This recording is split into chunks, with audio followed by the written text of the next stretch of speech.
Don Marlene, you watch Akhi TV. This is Richie Comment. Keep watching Akhi TV. Subscribe.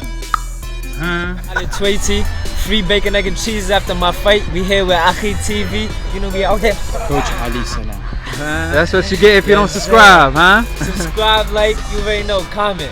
And the I gonna say, I don't got time for the hate. I need more time in my day. I put the ice in my bay, yeah. You riding on me, I get my drip overseas. Niggas are hating on me, yeah. Why? And the I gonna say, I don't got time for the hate. I need more time in my day. I put the ice in my bay, yeah. You riding on me, I get my drip overseas. Niggas are hating on me, yeah.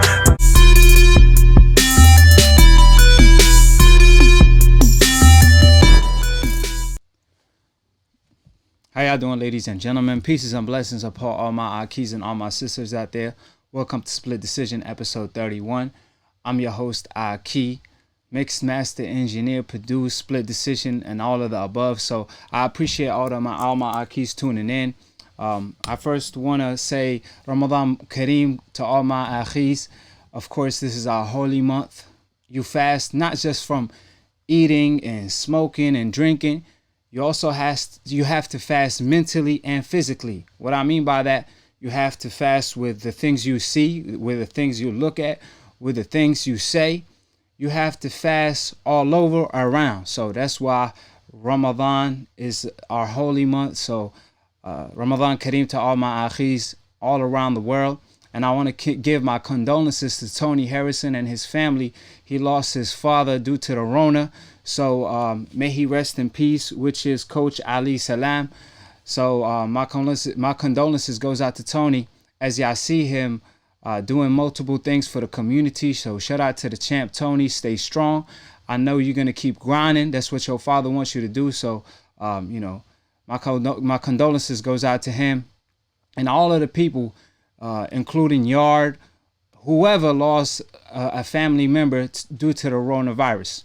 And of course, let's get straight to it. But I'm gonna leave y'all with what Floyd Mayweather had to say. Obviously, he gave his take or two on what he been dealing with in the sport of boxing. So before we get into it, I've had a chance to come out. Mayweather has a thing or two to say. So I'm gonna leave you with that, and I have a thing or two to set up, and I'll be right back. What I want to talk about is just that, I've had a chance to come out and really talk to the world and talk to the people, because I've been dealing with a lot, as far as dealing with the loss of the mother of my children. She was a significant other, a great woman, a great person, and dealing with a great trainer, an uncle, a father figure, Roger Mayweather. So I've been dealing with a lot, and I've really had a chance to come out and speak and talk to the world. I'm affected by this. It hurts to see what the world is going through. But I want us to stick together and keep believing. No one is perfect. I'm not perfect. And I strive to be a perfectionist every day. But no one is perfect. I make mistakes all the time. And the only thing I can do is try to become better. But I'm here to help this world become a better place. So, with everything going on, I'm going to continue to do my part. And I don't have to show the world what I'm doing. I can do something behind closed doors. It's not about the money.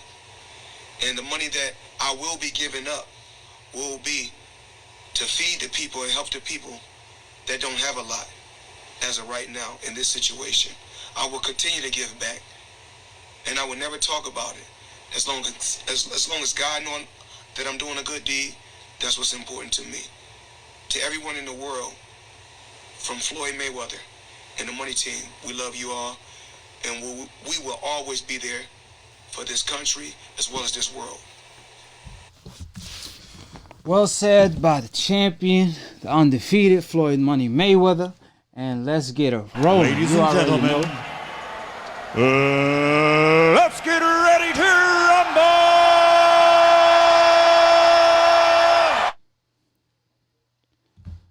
y'all doing, ladies and gentlemen? Good to have y'all back on a Sunday. Obviously, it's the late edition. Tonight, we're going to be talking about a whole lot. From what Floyd Mayweather had to say to Charlo calling out Canelo. Of course, I got the Lion today. Lions only. You already know he called out Benavidez. We got so much to talk about, from what Paulie had to say to Wilder versus Fury possibly being canceled due to the Rona. And since they can't have spectators, so we're going to talk about it all. Subscribe below if you're trying to get smarter by the minute. If you're trying to get dumber by the second, don't. And listen to these decafs, a.k.a.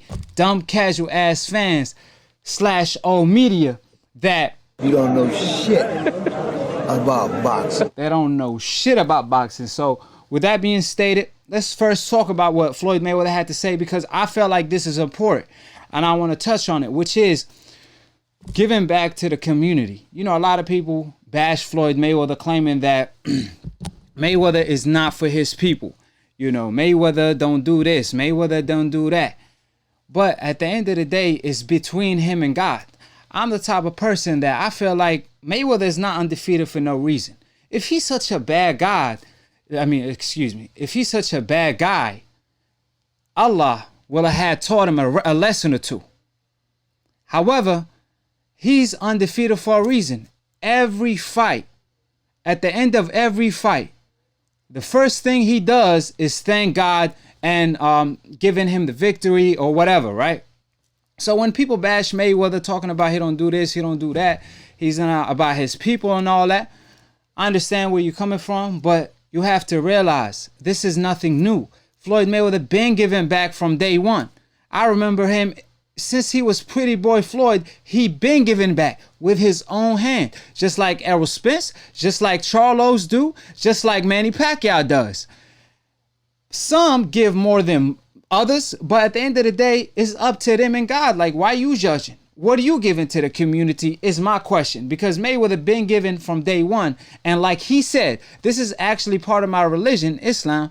When you give back to the poor, you're not supposed to brag about it. Oh, I did this, I did that. I'm the man. It's supposed to be secret between you and God. It's a good deed that you did, so keep it that way. So when you donate in our religion, Islam, when you donate, like let's say I'm about to give a homeless man $100, right? So I'm about to slip him the 100.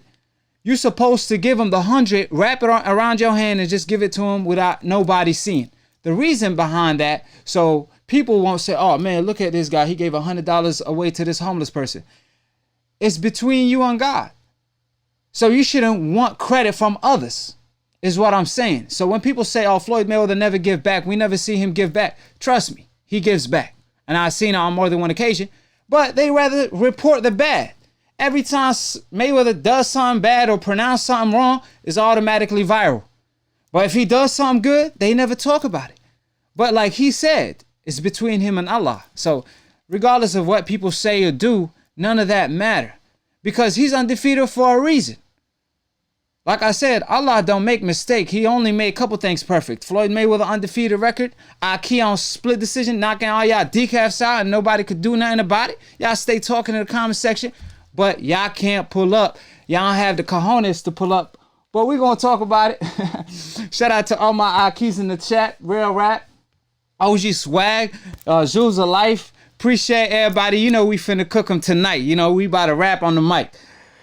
I'm not even out here reporting anymore. I started preaching. You know what I mean? So Mike Tyson came out saying that Mayweather will be a great trainer. A trainer.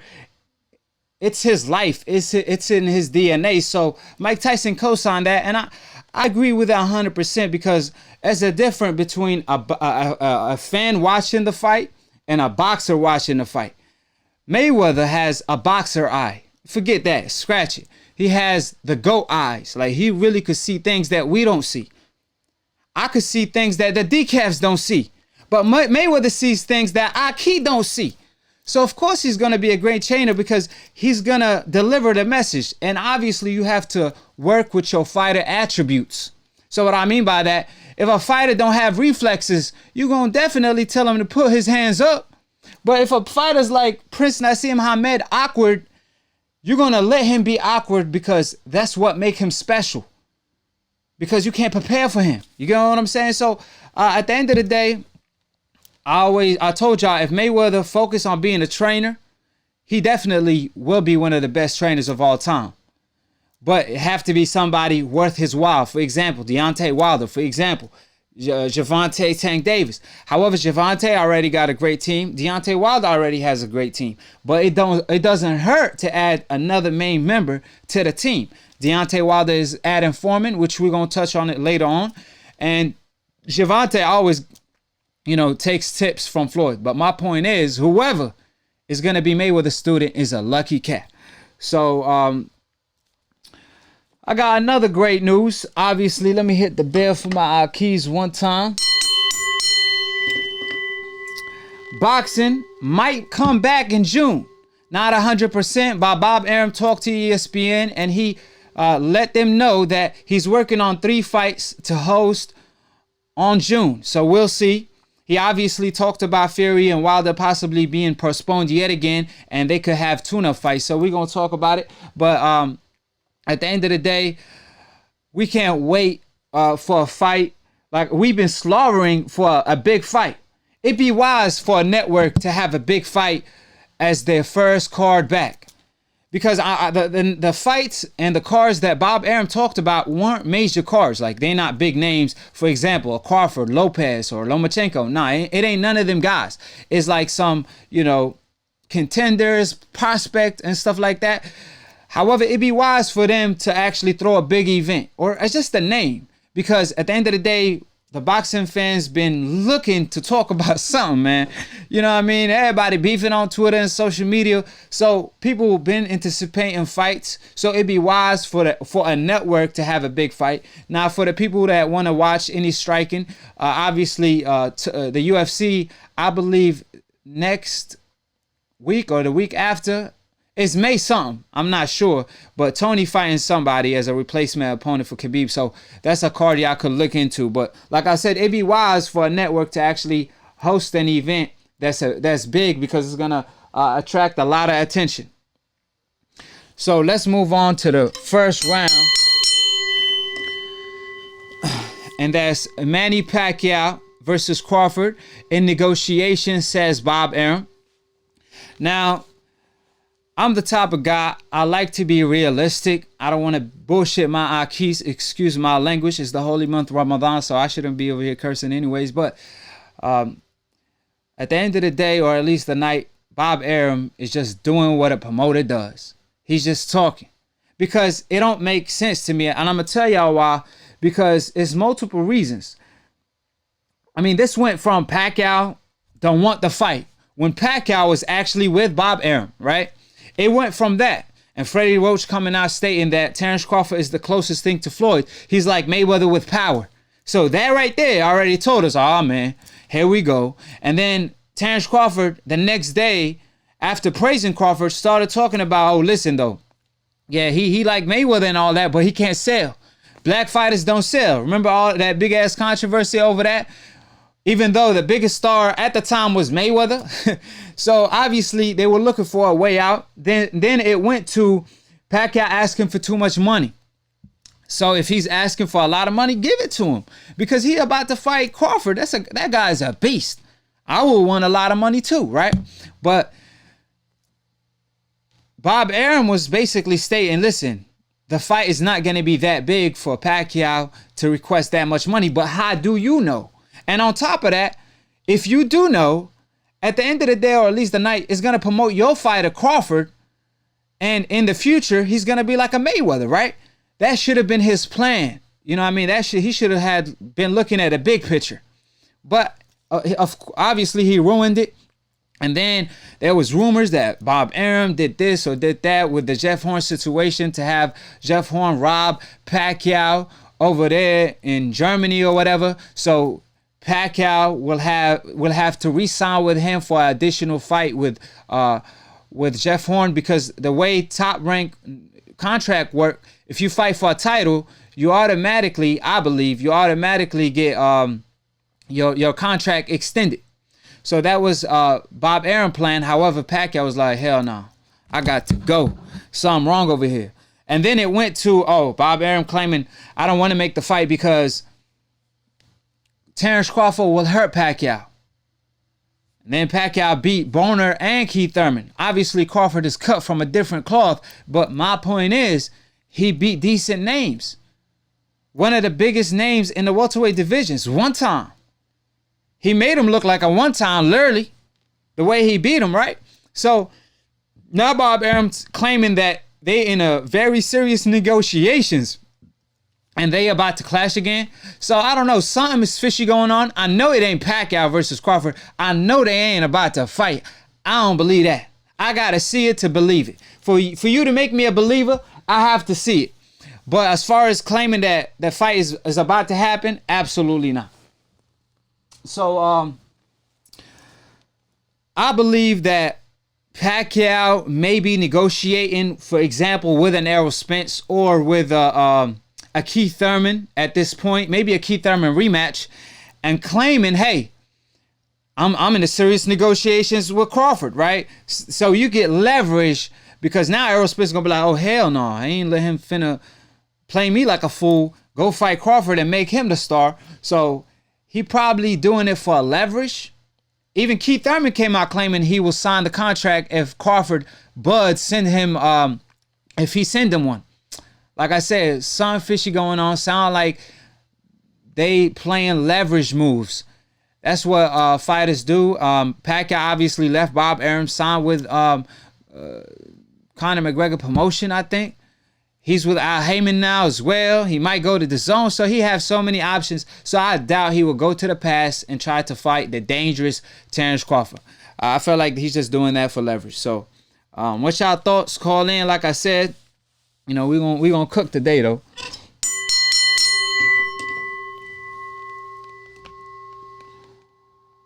Like I said, T-Tone, I want you to call in today when we hop into the Canelo topic. You know what I'm saying? Please call in because you've been ducking me lately. I don't know what I did to you. I believe I knocked you out when it came to Chavez versus Mayweather, but come on, man. It's just boxing at the end of the day. I won't hurt you physically, but I will hurt your feelings just like I did Camacho Greasy. You know what I'm saying? I shoot him up and spit him out. So, moving on to the next round, which is Dillian White. Yet again, lying about a thing or two. He said, or he claimed that he offered Ruiz $5 million and Ruiz turned it down. Then Ruiz clapped back like, nah, quit lying. You never offered me $5 million. Hold on, let me pick up the call. I keep calling. Which we're gonna talk about in a little bit though. But let me connect my Akhi to the studio. Yo, hold on. Give me a second.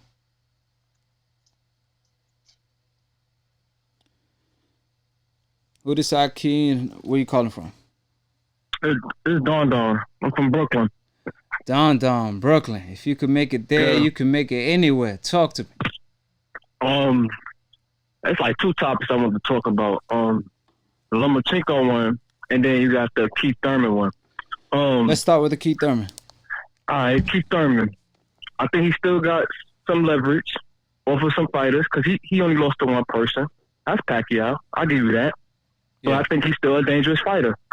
Like I think a Crawford fight would be a good fight for him. I think he need a warm up before that fight, but I think Crawford will be the number one fight for him because they in the same they in the same little weight, 147. Earl Spence will be a more dangerous fight for him, I think.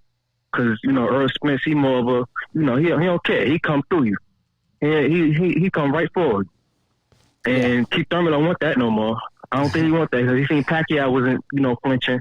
Yeah. And Pacquiao was almost too old for him. I was like, I don't know how Pacquiao just did all that to him. I'll tell you how he was drinking out of that holy water, but it is what it is. Keith Thurman said, what it is, man. Hey, Keith Thurman said, Keith said, I beat him regardless of what he does. You know what I mean? I don't care if he on some or not. So Pacquiao made him eat his word, but he made his word, bro. Yeah. So I'm like, wow. Yeah, as far as Keith, I'll be honest with you, I think he will be more interested in fighting Errol Spence because that's more money on the table. But like you said, it might be a bigger beating. Because Crawford, I don't know if he will stop Keith Thurman because obviously he will hurt Keith Thurman on more than one. Like if they do fight, I think he might drop Keith Thurman. He might drop him because he's more quicker and more flashy. Yeah, but I don't think he's gonna put a beating on him. I think Errol Spence gonna just yeah. You know, I don't think I think Errol Spence probably played with him. Yeah, he wanted him. He wanted him for the longest. Yeah, and I agree with Broner. I mean, not Broner. With the Porter comment where he said that Keith Thurman is not the same after he fought him. I mean, when he fought him, like after the layoff and all that, he kind of like, you know, he don't have that same hunger. Like that injury caught up to him. Man, Errol Spence, that man. When he came to the game, the truth. When he came to the game, he made Keith Thurman retract everything he was talking. He changed his whole energy. He went from "don't duck me, son" to "I ain't gonna be around, son." So you know what I mean, like so I got love for Keith, but at the end of the day, his energy changed after Errol, man. That truth ain't no joke. But as far as Lomachenko, what's up? Oh, Lomachenko, man, he need to go get after these top fighters, man, because I think he's losing ground. He been ducking people for the longest, and they've been lying about his record, lying about who he fought. I'm not keeping up with it. I don't know how he's still, ranked up there. Yeah, it's more fighters way better than him. See, that's the thing. Like, that's why I be telling people, like, come on, man. It's more than one coincidence. Like, the Salido thing, he turned it down, claiming, Salido, like, I'm past him. Nah, bro, he beat you. Man. Like, ain't no you passed him. He just beat you, and you, like, couple fights removed from that. And then the Pacquiao situation, he was like, I want to be as great as Pacquiao, and then automatically he, like, turned that fight down. You know what I mean? Yeah, and he wanted to go at Mayweather. Yeah, like at the same time. Like, that don't make no sense. It don't make no sense, bro. And then the Devin Haney situation, he requested the French fries title. And not just that, the Mikey Garcia fight was on the table at one point, and he was like, listen, I'm coming off an injury. I can't fight you right now. And it's like, come on, bro. Like, it's just like every time you have a big chance of proving yourself, it's just like never there. Even the Rigondeaux situation, I told people, Rigondeaux wanted to fight him at 126, but he said absolutely not. And then when he moved up to 130, he changed his mind. But now Bob Arum talking about, Lomachenko versus Inoue could be possible at 126. And I was like, how come y'all made Rigondeaux move to 130? He didn't want to move to 130. No, he wants to stay at 126. Yeah, he fighting at 118 now. That's how small Rigondeaux is. But people want to talk about... Devin Haney, I think he needs to get that fight. That would be the better fight for that 130. If he's gonna stay at 130, I don't know if Lomachenko gonna stay there because he's gonna have to give up his belt or something. Who you talking about? Devin Haney or Tank. One of them two gonna have to fight Lomachenko. Oh yeah, 135. You mean 135? Yeah, 135. Yeah, that's right. Exactly right. Who's that young guy? I forgot his name. Another one, man. Lopez? No, this black guy. Little young guy. Shakur, man. Shakur, that's the truth. That's yeah. Hello? Yeah, I think I lost my man. I don't know if he hung up. No, he's still on the phone. How you doing? Hey, Akhi, can you hear me? Well, I finished it for you. Where my man was just basically saying Shakur gonna give him that work. Cause ain't no joke, ain't no cap in his game. I'm telling y'all, Shakur moving up to 130, that's a topic we're gonna talk about after Josh didn't want to smoke. Just like every time they'd rather stay over there in the UK. I got love for the UK. My favorite fighter from the UK, obviously, originally from Yemen though. But at the end of the day, or at least the night, I gotta call it how it is. So talking about, like I said, the topic at hand, which is Ruiz and White. White came out claiming that we offer Ruiz $5 million to fight. He turned it down. Ruiz replied with, no, you didn't. Stop effing lying. Then Dillian White responded by exposing himself. He responded posting the email by Eddie Hearn where they offered Andy Ruiz $4 million. But like I said, you said $5 million. You didn't say $4 million. So Andy Ruiz is telling the truth. Y'all never offered him $5 million. $4 million is still a good amount. Don't get me wrong. A lot of people were saying, oh, he's still ducking because it's $4 million. It's still a good amount. But y'all have to realize, we're not talking about if he sent him an offer or not. We talking about Dillian White got caught lying because he said we offered Ruiz $5 million. And then when he pulled up his receipts, it was $4 million. So he got caught lying on the amount. They saying about him sending the offer. So if Ruiz wants $5 million, give him $5 million. I mean, like I said, Dillian White is in no position to be like demanding all of the above. Like, don't get me wrong, this is a fight I want to see, right? But Dillian White, when the WBC told him, hey, you want to be the mandatory for Wilder, you have to fight Ruiz. He said, absolutely not. I'm not going to fight Ruiz. Turn that fight down and fought somebody else coming off a loss. Like, you can't do that. You ain't the commission. And then complain about why he's not the mandatory. This topic I knocked out Camacho with. Y'all saw it. And then with Brazil's situation, Brazil was like, I fight you for my mandatory position. He said, absolutely not. Went and fought somebody else and took supplements. It's like, bruh. And then they want to claim he been a mandatory for 600 days. What news outlet do y'all follow? Because apparently y'all not hearing the truth. Y'all might want to subscribe to Akhi and click on the notification bell if you want to hear the truth. But if you want to hear someone report lies, that's on you. But at the end of the day, that's not what we do on Split Decision. So all I'm saying, it's a fight I want to see. I feel like $4 million should be a good enough amount. But you got to realize boxing is a business. So what if Ruiz has a bigger offer on the table as we speak than $4 million? What if PBC told Ruiz, hey, you fight Luis Ortiz, we're going to give you $6 million. Then it's a no-brainer he won't go with the flow. Now, if Dillian White offer him more money, then that's a business decision. He's going to go with what costs more. So like I said, y'all have to realize what y'all dealing with. We dealing with the PBC versus DAZN versus ESPN. So when Eddie Hearn calls Jamal Charlo and tell him, hey, you're gonna fight Boo Boo, and Charlo tell him, call Al. He really mean it. Call Al. That's my promoter. That's the one. He probably got different offers for me. And y'all offer me the same amount of money I'm about to get fighting Bank. So obviously I'm gonna go with the fight that the PBC is gonna offer on the table. You get what I'm saying? If it's the same amount. Now if they do offer more money, he could go that route. So what I'm saying is boxing is a business at the end of the day. So sometimes it ain't this fighter is ducking that fighter. If this fighter in particular has different options, you're gonna go with the best one, obviously. And Al Heyman is a manager, not a promoter. So he a manager that manage your money and make sure you about to get the best deal possible. You know what I'm saying? So call in too, like I said, if you want to disagree. But don't get sparked out. That's all I'm saying. So Wilder versus Fury, the fight is in jeopardy, which we're going to talk about in a little bit. But they said that Wilder don't have no chance in the world. Brazil, former Wilder victim, came out claiming that Tyson Fury this time around, he going to knock him out even quicker.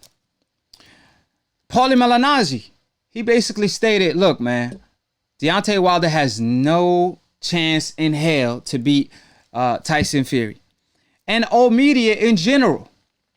And all I'm saying is this, man. This won't be the first time they write a fighter off, and it wouldn't be the last. They wrote off Sugar Ray Leonard when he lost to Duran.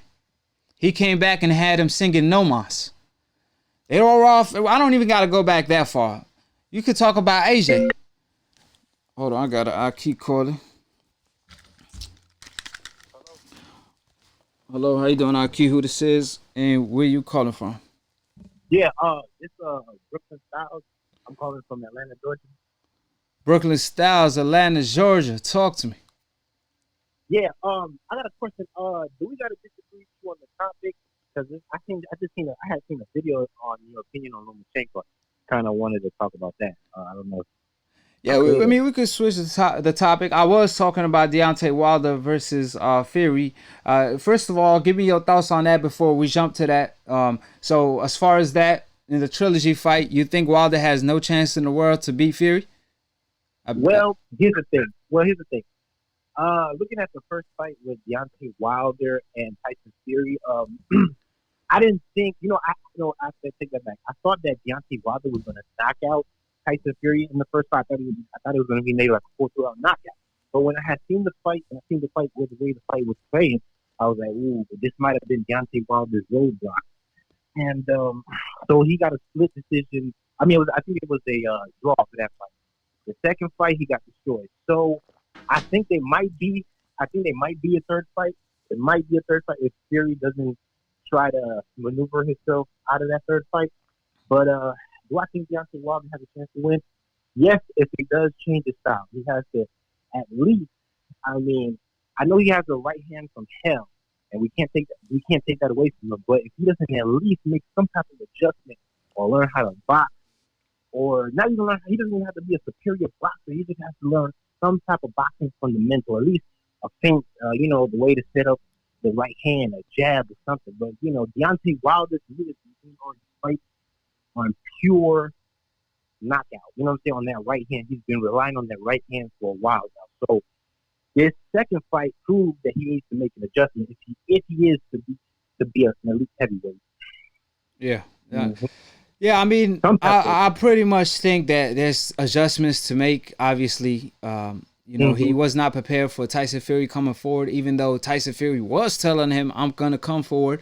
Apparently, there was something wrong. He said he did suffer an injury during the fight. Now, people was going off on him for, claiming that. But at the end of the day, he didn't make an excuse. He just said, I got injured during the fight. Things happen, B, at the end of the day, you know what I mean? So it's a fight, they not playing around, so you could injure yourself, obviously. But when it comes to the trilogy fight, he has to walk Tyson Fury into something.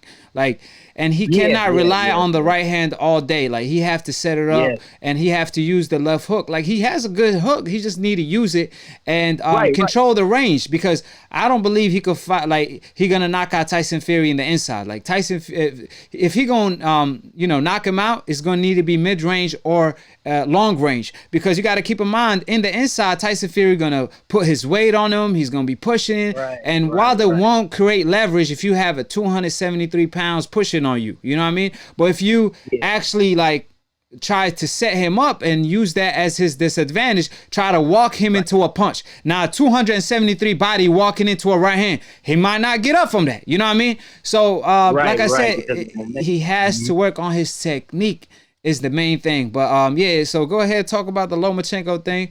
I know you want to touch on that. So the Lomachenko thing.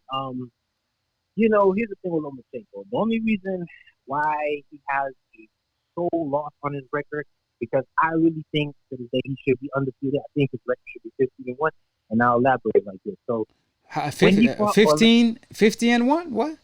No, 15-0. Oh, you're talking about Vasily? Yeah, go ahead. Wow. Yeah. So here's why. So take into consideration this. When Vasily Lomachenko fought Orlando Solido, they were supposed to fight at featherweight, I believe featherweight. Orlando Solido was 2 weight class above featherweight. Not only that, he fought in Texas, where it has some of the worst officials. And then he had a dreadful referee in Lawrence Cole, right? Lawrence Cole is known to be a bad referee. Then on top of that, I understand the tactics that Orlando Solido was trying to use on Lomachenko, but they were way too dirty, low blows and stuff. So I don't think he really got a fair shake in that fight.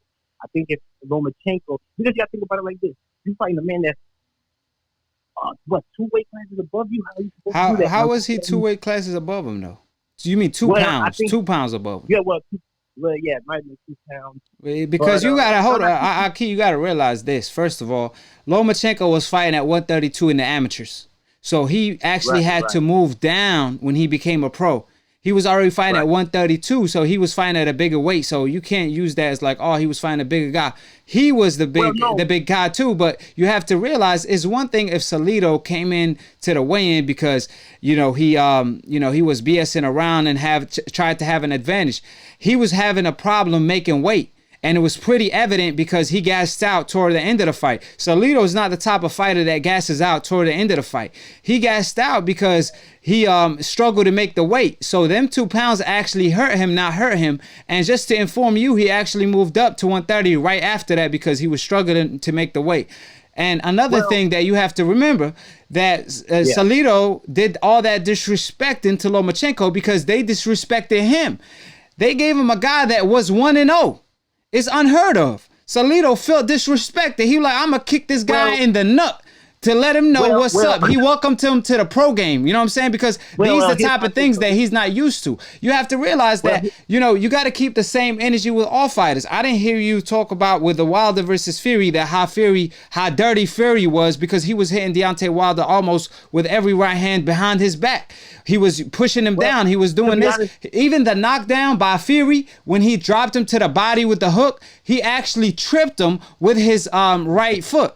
That's how slick Fury is. So if you want to talk about dirty, a lot of fighters are dirty with their tactics, like Hopkins and all of the above. It's the referee job. It's the referee job to do the But with Orlando Salido, it was a blatant, like you could see the man literally going for his nuts. Yeah, but you said something about the referee, but you got to realize when he was doing that, the referee will be on the other side. So it's slick. It's like I said, he was welcoming him to the pro game. Now, what Lomachenko should have done, hit him on the nuts back. That's what he should have did. But like I said, he didn't know these things. Like he a clean fighter. I'm not like Lomachenko. One thing for sure, he a clean fighter. But when he fought Rigondeaux, he resorted to these dirty tactics. Like he will throw his weight on Rigondeaux and then push him. And he was doing the same things almost that Salido was doing to him. So like I said, when he's the victim, you want to claim, they should have changed his loss. You got to realize Salido earned that. Salido earned that because he whooped his tail almost like it wasn't a close fight. If it's a close fight, I would understand. Yeah, hold on. Let me get my point across, fam. So Salido, when he fought Lomachenko, the man whooped his tail. I'm talking about he taught him a whole university he didn't know about. Forget the low blows. I'm talking about even outside of that. I'm talking about even from the first to second round, he was moving around. Lomachenko was pretty hesitant. He wasn't as confident as he was talking to the lead up to the fight. And Salido earned that victory. And they disrespected Salido because this guy didn't earn it. You know what I mean?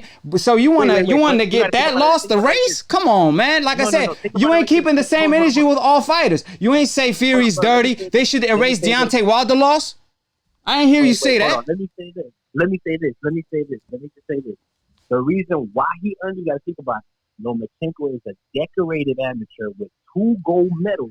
It's the pros, though. Welcome to the pros, fam. Welcome to the pros. Welcome to the pros. They didn't give Rigondeaux the same thing. Rigondeaux wanted the same opportunity. He told Bob Arum, I'll fight for a title on my first fight. You know what they told him? They were like, oh, hell no, you got to earn it. This is the pros. This is not the amateurs. So I think you mean it's because he's on the hope list. Come on now. Like I said, this is the pros. This ain't the amateurs. You can wear goals all day, but this is the pros. You got to earn it. At least you need 5 fights, fam. You ain't going to just come into the second fight. And keep in mind, he had some other fights without headgears. I don't know what it called, but he had like 6 fights where he actually fought top amateurs without headgears, pro style. So yeah, like, so basically he already had experience, but like I said, they try to play the game so a fighter from the hopeless could make history and break all type of records, but it actually fired back on their face. And then they gave him another opportunity at the same belt. I'm gonna call you fam, Akhi 504. I'm gonna call you right back. And hold on, not you, man. Okay. Yeah. So, no, I'm here. Yeah. So what I'm saying is this: look, Lomachenko got an opportunity at Salido, right? He lost, and then the WBO has a rule: if you lose your last fight, you can't fight for that title. However, Lomachenko fought for that same belt when it became vacant against Gary Russell. You see how they break the rules? The man just lost in his second fight, and then his third fight, he get another title shot with the same organization that don't allow fighters to fight for their title if if they coming off a loss. So like I said, they wanted this White Hope fighter to break all type of records and make history, but it fired back. You know what I mean? So anyways, I got another call to Akhi that I gotta, you know what I'm saying, I gotta get to.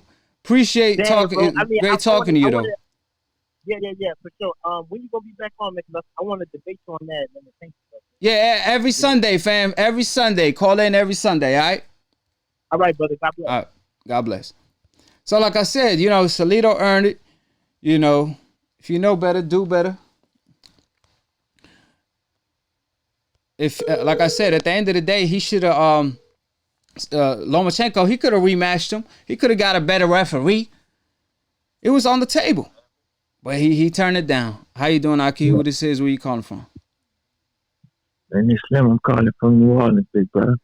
New Orleans. Talk to me, Akhi. How we feeling? All right. What you want to talk about? The Lomachenko thing? Now we talk about right now. We're on the Deontay Wilder topic versus Fury. Paulie Malignaggi came out claiming that Deontay Wilder, there's no chance in hell for him to beat Fury. Brazil said Fury is gonna finish Deontay Wilder earlier than he did the last time. So what's your take on that? I mean, listen, Wilder, my dude. I think Fury did cheat in that fight, but Wilder wasn't right in that fight anyway. He was gonna lose. You know what I'm saying? He was gonna lose regardless. I can't lie on that. Like after watching the fight, he put him in a boxing lesson, you know. And me and my pa, my daddy, we fuck with Wilder heavy, you know. But like we said, he got to get his pedigree down pat, you know. He rely on that big punch too much. Like he need a better trainer. He's still stuck with that same Alabama trainer, but as he grown up in the rankings as a top fighter, you should have hired him a top trainer. That's why going to the Floyd Mayweather camp, if he could listen to them over there, oh man, he gonna handle Fury. He gonna handle him. He gonna set him up. Cause see, he never really set up his punch. It's really all instincts when you look at Wilder. Yeah, Wilder fights pure talent. He pure talent. He relies on his talent too much. Like I don't think he never ever studied the game. You know what I mean? Like where he sat down, try to figure a thing or two out. So I believe, like you said, Floyd Money Mayweather will be a perfect, trainer for Wilder. But I feel like I don't know, Deontay Wilder, he already went with George Foreman, I believe. Do you think that's a good fit? Yeah, because George gonna teach him how to jab. I mean, Wilder don't even throw his jab. He don't even really throw a jab at all. He don't really like he like. It's not like a how can I say this? It's not a pure boxing jab when he throw out his left arm. You know what I'm saying? He really just throw out that left arm like just to kind of like but he don't never throw out his jab right. Yeah. He gotta get his jabbing down pat because Wilder don't jab. Like he don't, you know what I'm saying? His stance, he is really instinct. That's how good. That's how talented he is. You know what I'm saying? When you look at him, he's fighting off a pure talent. Like when he in that ring. So I know if he get down his boxing pedigree mode, like Foreman gonna teach him how. Because Foreman was a power puncher. So Foreman gonna really teach him how. Right, this how you set up your power shot. You know what I'm saying? Like when Foreman fought Ken Norton. Yeah. Ken Norton, a superb boxer. You know what I'm saying? And Ken Norton was moving, trying to, he was, if you remember that fight? Yeah, I remember that fight. He dropped him like 4 times. Right. And then Foreman, hit him, set him up, boom. You know what I'm saying? Yeah. See, the thing, like, the biggest issue that I had with the rematch for Deontay Wilder was his balance. Like, I feel like that was his downfall because his balance was all over the place. You know what I mean? Like, as a puncher, you need to be on balance when you throw a punch. Because that's the only way you're going to create a lot of leverage for it to be the KO blow. It won't be the KO blow if you're off balance. So as soon as Fury peeped that Wilder was off balance here and there, he automatically did his thing, and he wasn't worried about the power as much. And he also notified the right hand by actually keeping the left hand up, kind of gauging the distance and keeping Deontay Wilder away. And that way, the right hand wouldn't get to Tyson Fury. You know what I mean? He utilized a lot of great tactics. Fury was, like I said, the glove gate helped us well. He made him look like a power puncher. He looked like the original Mike Tyson almost. But my point is, the balancing is the most important thing that Deontay Wilder needs to work on is his feet and just walk Tyson Fury. Walks Tyson Fury into something. Like I said, when he fought Ortiz, that right hand he landed toward the end of the 7th round, I believe. He got to set it up that way. Like when he fought Fury, man, he was lunging. He was lunging. Like he was taking like 4 steps to throw one right hand. You cannot do that. Like Fury reads he reads your body. Like if he feels your body tense, if he feels your shoulder, your shoulder move, he automatically gonna move his head. So you got to know these things. You can't telegraph. You can't footwork or with your hands. You know what I mean? In that fight, his confidence didn't even look right to me. Like in that fight, like he was just off. You could see it. Like mentally, he wasn't really there. Fury, his confidence, everything was on. Wilder, he was completely off. Mentally, he wasn't there. So by him mentally not being there, and like I said, his boxing pedigree not being where it's at, so he couldn't rely on that. So it just was. It was over with for him. And see, the thing was, Wilder, like you said, he looked like he was shook before the fight. You know what I mean? Like before the bell even rang, you could see his face, his reaction. If you go back and see the fight, when they called his name, he was like smiling and put his hand up, and the moves were cool, but it's like, damn, why he looked shook as far as his face. So I don't know what was the deal. I don't know if it was the suit. He was still trying to stretch or whatever, but something was definitely wrong. So he got another opportunity to make it right. So we'll see on the Trilogy match. Great talk, Akhi. You want to say your last piece before I let you go? Yeah, I do. I want to say, I really think, how everybody talk about Garcia, Tank Davis, other dudes, but really, to me, and Devin Haney, none of them really want to see Shakur Stevenson, dude. Hey, if you notice, none of them bring up his name. None of them really bring up his name. Well, Lil was so nice. Yeah. I mean, and Lil one's so nice. And another thing I want to bring up, what I need the Charlo brothers to do, bro, they gonna have to start calling out Canelo, bro. They gonna have to start calling him out. They've been doing that. We got his strap, fam. We got his strap. He still ain't showing up. Both of them, Triple G, and Canelo. Like they don't want to see Charlo. They don't want to see none of them brothers. Right. But I want Jermaine. Like what I really want him to do. I want him like to make a video about them. Like I really want him to step it up, bro. Right, he about that smoke. He got to do, man. He might want to pull up to Mexico City and knock on his door, like, yo, where you at, man? I got shit. A lion unleashed, ready to go, because Canelo ain't gonna go to the Lions Den, so he got to go knock on his door. That's how I feel you, fam. That's how that's what he gonna have to do to get the fight on some Lara-ish. That's what he gonna have to do. It seems like to me, Canelo's trying to let him fight all the middleweights. Like if he fight Demetrius Andrade, like he want him to be so worn down.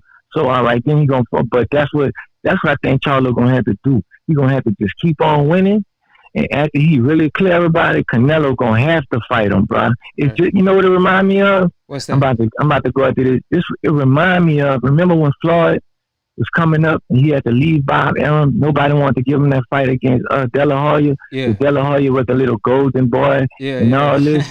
and Floyd needed that. Floyd needed that De La Hoya recognition to really put his name at the top. Right. That's when what he needed. Right. That's what he needs, bro. Like when the Toro got it, gave him that title shot. I think that was his first pay-per-view when he fought the Toro Gotti. Yeah. Then after that, like he stole something. And that's what Charlo pretty much said. He said, listen, man, Canelo cannot retire without facing me. He said, I fight him in Mexico City. He said he basically said that he got more heart than him. He more Mexican than him. If you're gonna tell me you're gonna fight him in Mexico City and Canelo ain't had nothing to say, come on, man. You know what time it is. Hey, what's understood don't got to be explained, fam. But great talking to you, fam. 100. All right, peace, Akhi. Peace, Akhi. So, yeah, like I said, we're gonna talk about it though. We're gonna cook Canelo Alvarez up. So as far as Mayweather, obviously not Mayweather, Wilder versus Fury, everyone is entitled to their own opinion when it comes to Paulie and everybody that's claiming that Wilder don't got no shot, this and that. But I remember when AJ was fighting, obviously, and he lost to somebody he wasn't supposed to lose to, they wrote him off. And now AJ, that same guy, called Deontay Wilder a word that start with a B and ends with an H, and not it ain't no bruh. It ain't bruh. You know what I mean? Even though Deontay Wilder said when my man lost, he said that he could be the next Muhammad Ali if he make a comeback, right? But now AJ, all of a sudden, he got a lot to say. You know what I mean? Since Fury did what he was supposed to do, and that's knock out Deontay Wilder. So before I get to that, let me answer my Akhi call. How you doing, Akhi? Who this is and where you calling from? This is Jewels of Life. Jewels of Life, man. So let's talk about it, man. Let's talk about this, Deontay Wilder and the hate he been getting over the, over this Fury fight, because everybody keep talking about Deontay Wilder don't have no chance in the world. Pretty much what they said about every single fighter that took a L and proved him wrong. Now, I'm not saying that Wilder gonna knock out Fury 100% in a trilogy fight, but I'm saying, come on, man. This man was the most feared, the hardest puncher just a fight ago, and now all of a sudden everybody wrote him off, including AJ. You know what I'm saying? But of course, he was waiting on his downfall. So talk to me, Jules of Life. What you got to say to that? Yeah, I was listening and I was waiting to comment on this, but the caller before, he didn't watch the fight, man. He didn't watch that Fury versus Wilder fight very good, because you go back and you look at Wilder double jabbing the whole night. That was one of the main things that he upgraded on. Another thing that he upgraded on, he went to the body. What Deontay Wilder did wrong in that fight is he was unprofessional, like how Roy Jones said. He was unprofessional. And Roy Jones has been hard on him. Elaborate. Unprofessional. He got that suit a day before he fought. A day before. And he didn't even put it on until he got into the locker room. Right. He admitted that out of his own mouth. That's unprofessional. Yeah, that's so then he put that on. Yeah, appreciate it. He put the suit on, and he said that he couldn't breathe, and his trainer was telling the story. And he was like, I told him you shouldn't even wear it. And he was like, no, I want to wear it because I want to support my people. But then that backfired on him, because our people, I know you're not black, Akhi, that's obvious, but our people, me and Deontay Wilder, I got you. They didn't appreciate that. But the point is that was a major issue, whether people want to realize it or not. I have to agree with what Roy Jones originally said. I didn't agree with what he said in his latest interview that he came out, as far as he wasn't himself and all that other stuff.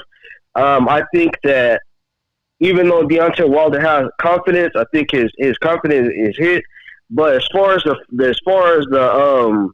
fight goes, I know for a factor that Deontay Wilder could come back from this.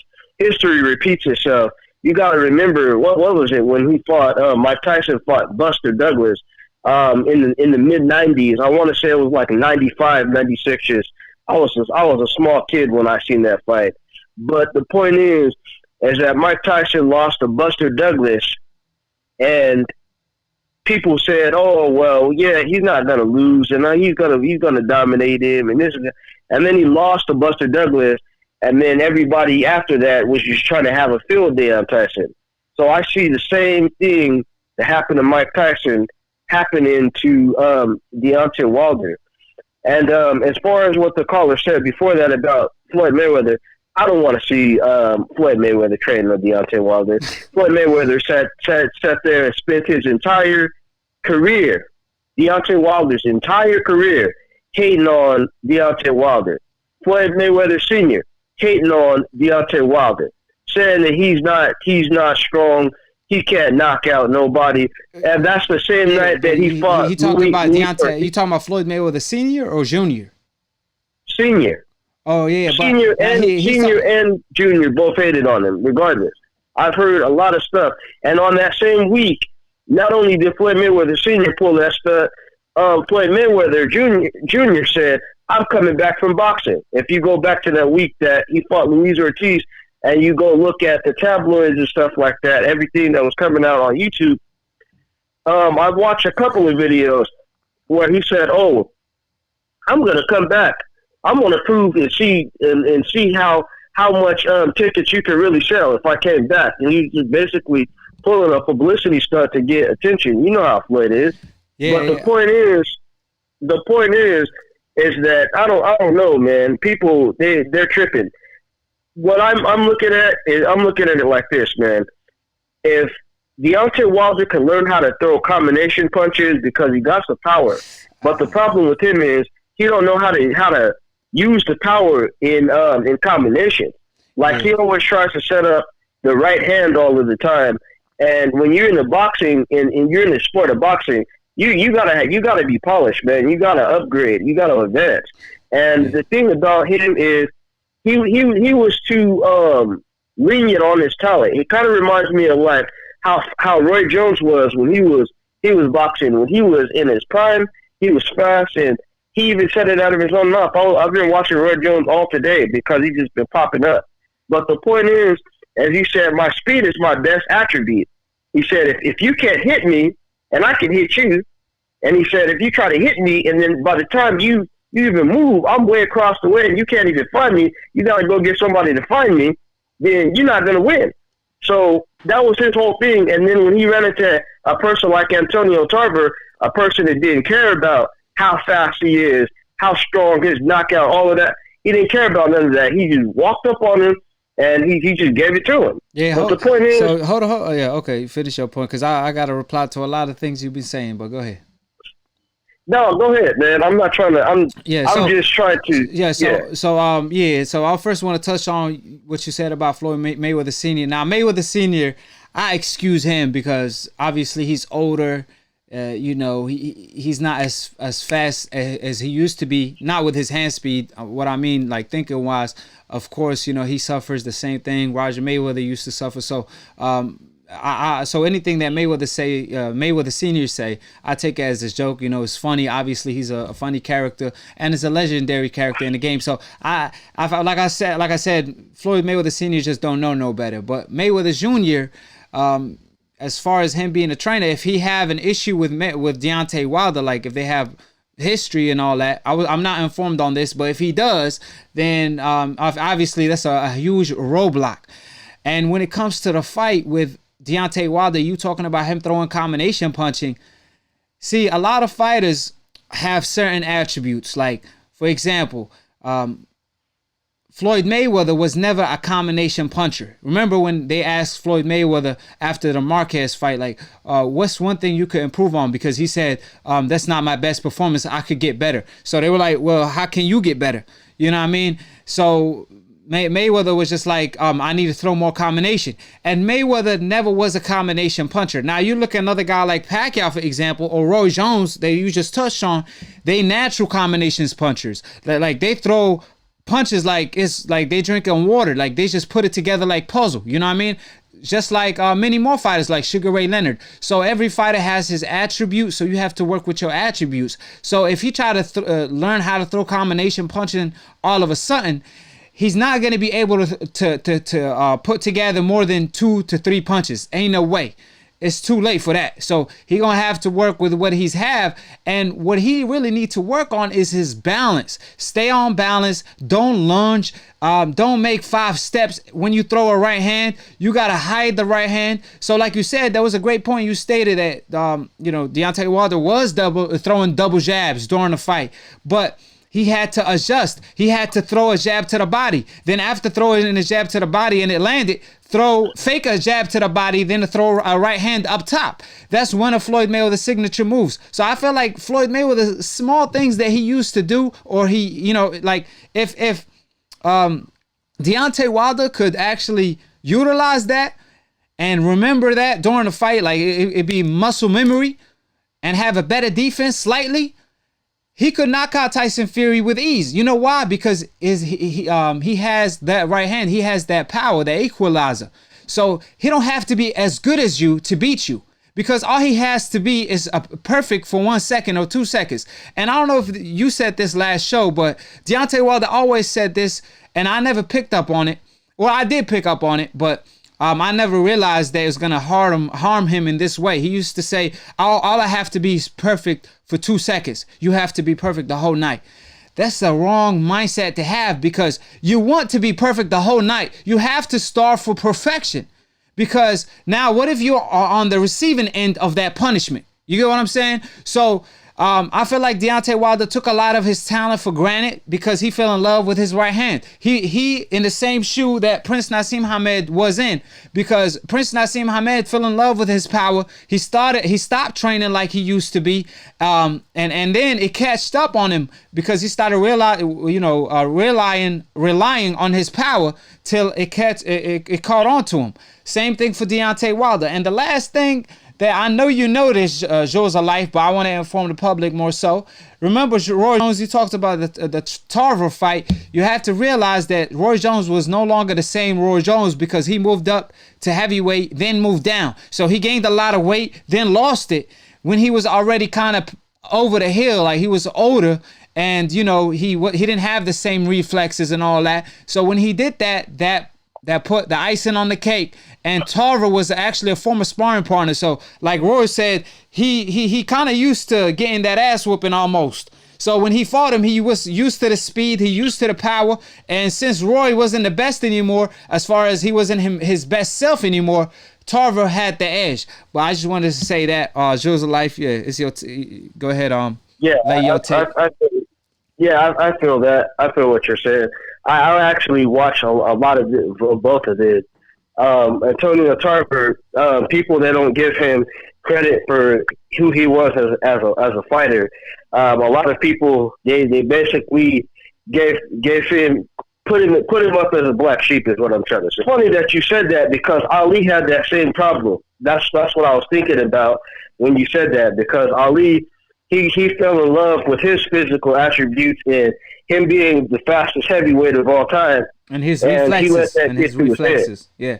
And then the issue with Ali, he was gifted, and he was so gifted. I believe he possibly one of the most gifted fighters. He really taught himself. He never threw body shots like that, because you know, why would you throw body shots if every jab you throw it lands, or if every right hand you throw it lands? You know what I mean? But at the end of the day, like I said, some fighters are so gifted that they end up falling to that trap of letting talent beat talent when talent doesn't work as hard. But Mayweather didn't fall in that category because he realized what time it was.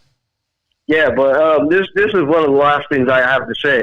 That also reminds me of why he lost to Leon Spinks, because he lost to Leon Spinks because he thought too much of his skill and he underestimated Leon Spinks, and that's what ended up having him lose, even though he only had 7 or 8 fights. I forget the number exactly. Yeah, but, and Leo Spinks was good too. Yeah, Leo Spinks was good too. And like you said, he didn't train. A lot of another loss where Muhammad Ali broke his jaw was because Ali didn't really train for that fight. Like I said, he let hard work beat him at some points because, like I said, he didn't take advantage of his talent. Yeah, this is the last thing I'm gonna say, man, because I know I've been off for a minute. Yeah, but, hold man, on. I'm But not the feeling what... caller earlier, he said, Akhi, can you let him know that Roy Jones won the first fight against Tarver? I know that. I know that, but like he lost I already let you know that earlier. Yeah.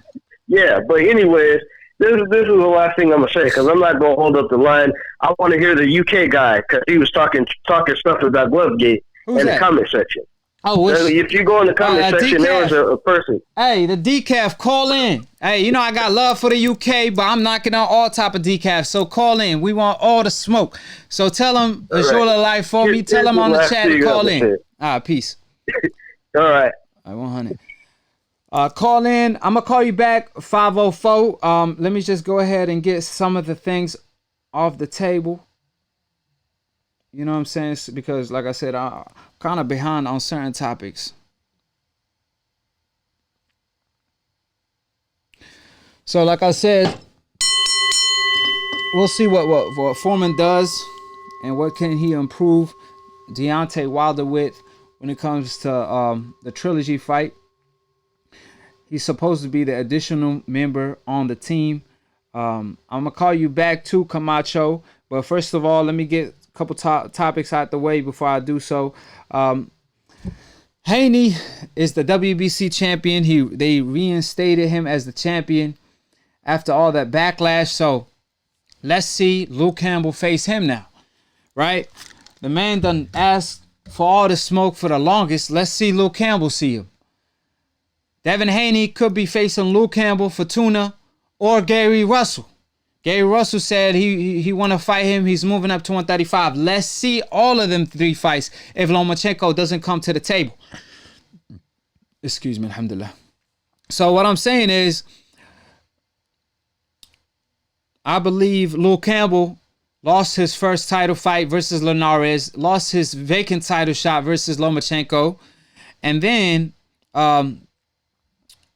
now he could face Devin Haney, and we'll see. He getting a 3rd title shot. So this is a fight I'm interested in more than the Fortuna fight, because I believe Fortuna is not his best self like he used to be, but it's still a veteran fighter if Devin Haney gets a chance to face him as well. So all of these fights I'm interested in. So like I said, I'm going to call y'all right back. I have a couple people calling me on the phone, but I got to get a couple topics out of the way before I pick up some calls, because I'm a little behind on time. So Devin Haney versus Lomachenko is also another great fight. Bob Arum came out claiming that hold on, I got somebody insisting that they want to talk because they didn't call me like 100 times. How you doing, Akhi? Who this is and where you calling from? New York City, Panama Poppy. Who this is? Panama Poppy. Okay, from Florida. What's going on? Talk to me. Yeah, I don't think Devin Haney can beat Luke Campbell just for some technical, just because he got technical flaws in his game. I think Luke Campbell could possibly edge him out. Oh, hold on, fam. I got to get more insight on this. Now, you from Florida, right? Well, I'm originally from New York, but I got this number in there. Oh, man, you from New York. You from my city, man. And you going to pick Luke Campbell, the man across the pond. But I respect that if you feel like that's a man could beat him. But I don't know, man. I feel like Luke Campbell missing a lot of attributes, which I'm going to emphasize on real quick, which is not being able to fight in the inside. That was his downfall versus Lomachenko. He's a decent boxer. He's a southpaw. But I feel like Devin Haney should be able to beat him. Now, it will be, if he fights him in the UK, he better dominate, because obviously you know how it goes. Vasyl Lomachenko, when he went to the UK, he was like almost the hometown fighter. He was the hometown fighter. But when Devin Haney goes, he's going to get a different treatment because he a fighter on the coincidental list, not the hope list. So if he do fight him, though, I could promise you, though, that the dream will make Luke Campbell fight look easy. Well, here's the thing. I don't think so, because I think Luke Campbell is tall, and I don't never seen Devin Haney fight a tall fighter. His last fight, did you watch it? Who did he fight? The tall dude, like I'm talking about a guy that had 160 fights. Yeah, the Dominican dude. He had 160 fights as an amateur with like only like 5 to 10 losses or something. He was one of the best amateur fighters from Dominican Republic, but he was only 12-0. You know, he was only 12-0. But that was a tall fighter. He gave him a little issues, but Devin Haney definitely solved that puzzle with ease. But what's your take on that? Do you think?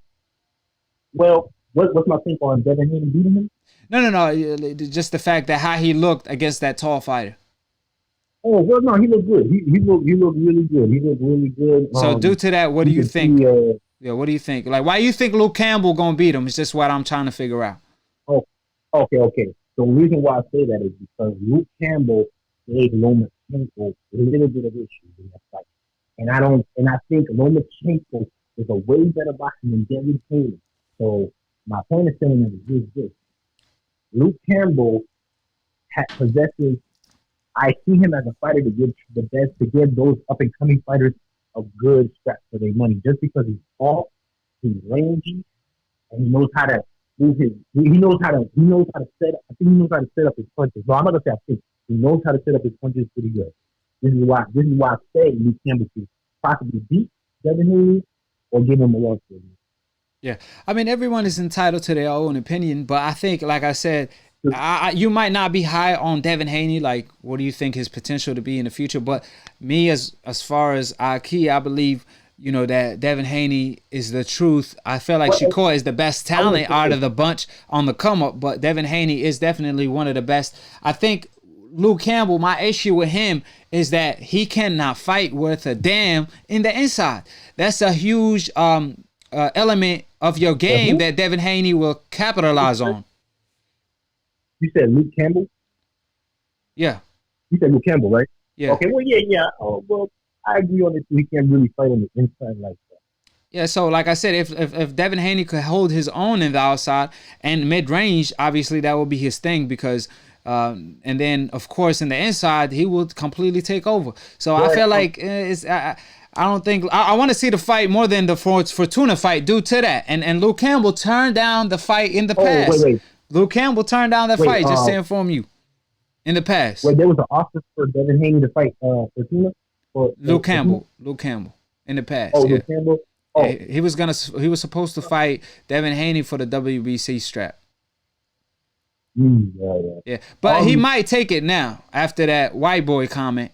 If he don't, that's a bad look. Y'all can't look Devin Haney flex on y'all like that.